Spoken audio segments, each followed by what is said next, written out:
what's that old saying? I think it's, you get what you pay for, you get what you deserve, or whatever, karma and all that shit. Anyway, well, not shit, I shouldn't say that, because I do believe in it. We got what we could afford when we started this trail camera program, alright, because trail cameras are not cheap. We couldn't get a sponsor, and so we found a manufacturer online and we imported them directly from China ourselves. Now, how I started this was you get what you pay for. So I'm not going to name the company in China that makes these things, because I couldn't, if I tried, I couldn't. It was probably Xinjiang or something like that. No disrespect intended, but yeah, it was a complicated word for my basic English. Anyway, this isn't a very old camera. This is like from the last batch, I think, that I imported. You can see it looks pretty new still. It's had a little nibble there from something on the lens.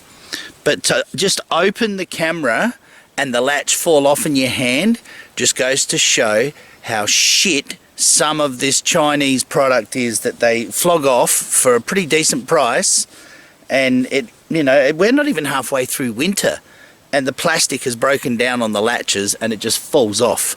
And this is why I have such high attrition rate with cameras, because they keep getting moisture in them. So I'm, you know, taping them up and putting cable ties and crap on them to try and stop this problem. So this is just an ongoing issue for what we do, because we've got this staple supply. Well, the most of the cameras we've got are actually this brand, and they seem to be getting worse and worse quality as time goes on. Oh, hello.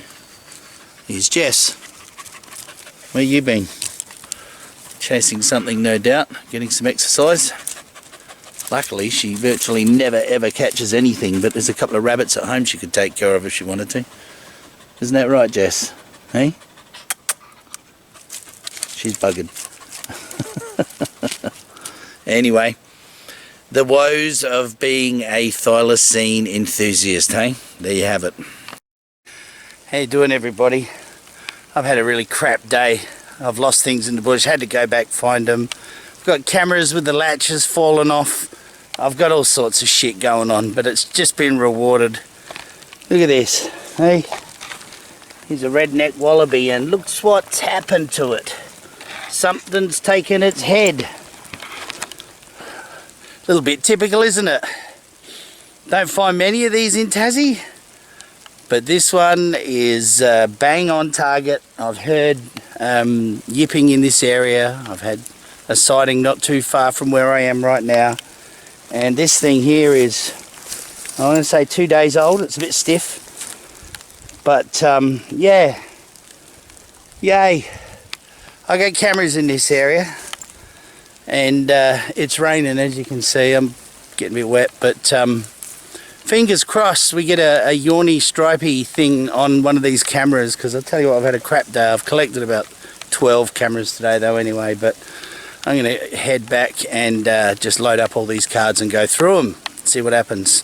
I'll let you know how I go.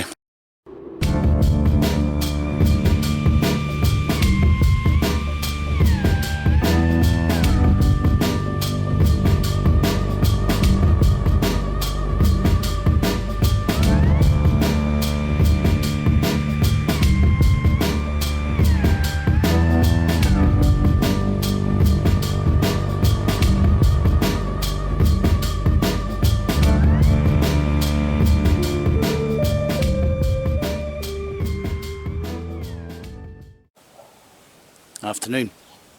How's this? Both latches have just decided to burst off of here. I didn't even have it up tight, it was up there nice and loose, so it had no pressure on them.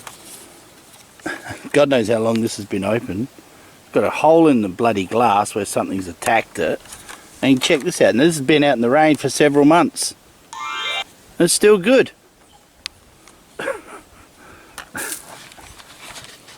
So it's sort of good luck, even though it's bad luck, but the camera's actually still okay, and even though it's been out in the rain for weeks and weeks, it's actually got no moisture in it, and there's a hole in the lens, not in the lens, in the LED display, so who knows, we'll see what happens.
So this is the reality, folks.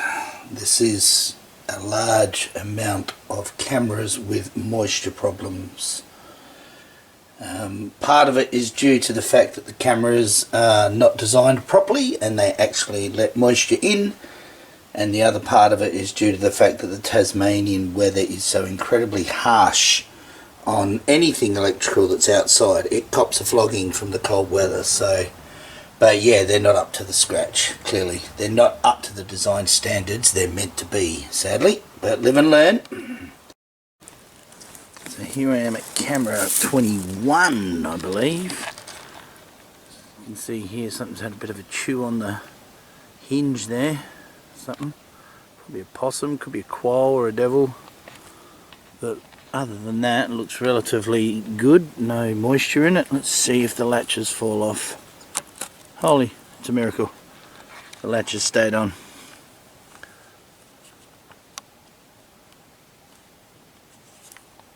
But it's dead flat. So it's been busy here, so I'll swap the batteries out and see how it goes.